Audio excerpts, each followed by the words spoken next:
Bismillahirrahmanirrahim. Assalamualaikum warahmatullahi wabarakatuh. Allahumma sholli ala Muhammad wa ala ali sayyidina Muhammad.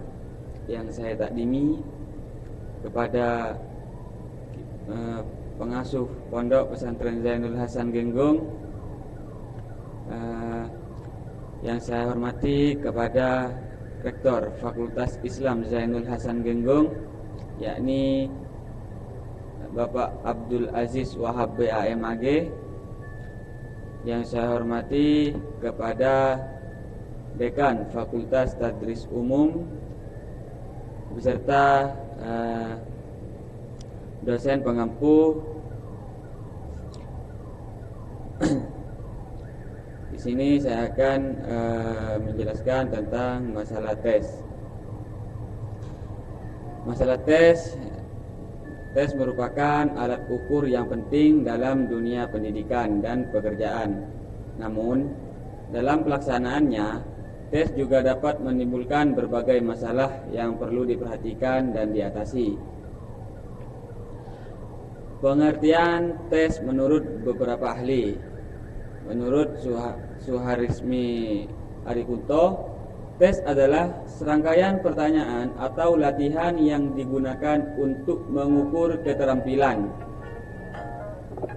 pengetahuan, inteligensi, kemampuan atau bakat yang dimiliki oleh individu atau kelompok. Menurut Muhammad Surya, tes adalah suatu alat pengumpul informasi yang bersifat lebih resmi karena penuh dengan batasan-batasan.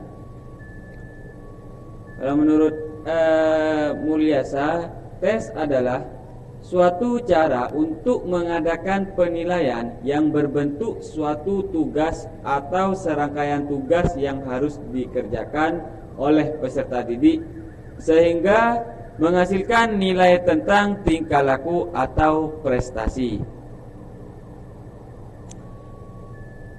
Fungsi-fungsi tes ini seleksi. Tes dapat digunakan untuk memilih calon peserta didik atau pelamar pekerjaan yang paling memenuhi syarat. Selanjutnya, diagnostik. Tes dapat digunakan untuk mengidentifikasi kelemahan dan kekuatan peserta didik dalam proses pembelajaran. Penempatan. Tes dapat digunakan untuk menempatkan peserta didik pada program atau jurusan yang sesuai dengan kemampuannya. Pengukuran hasil belajar. Tes dapat digunakan untuk mengukur capaian hasil belajar peserta didik setelah mengikuti proses pembelajaran. Selanjutnya, jenis-jenis masalah tes. Yang pertama, validitas. Tes harus mengukur apa yang harus diukur dan memberikan hasil yang akurat. Yang kedua, reliabilitas. Tes harus konsisten dalam memberikan hasil yang sama ketika digunakan berulang kali. Yang ketiga, objektivitas. Tes harus bebas dari unsur subjektivitas dan bias dalam penilaian. Yang keempat, praktikalitas. Tes harus mudah dilaksanakan, mudah dinilai, dan memberikan hasil yang bermanfaat. Perbedaan tes pengukuran dan penilaian. Pertama, pengukuran. Proses mengumpulkan data kuantitatif tentang karakteristik tertentu. Yang kedua, penilaian.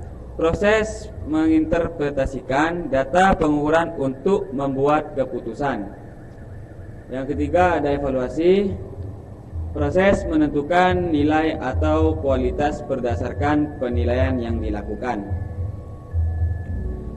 Selanjutnya, langkah-langkah membuat tes. Yang pertama, tentukan tujuan. Apa yang ingin diukur atau dinilai dari tes tersebut. Yang kedua itu susun kisi-kisi, daftar materi dan bentuk soal yang akan digunakan. Yang ketiga, tulis soal.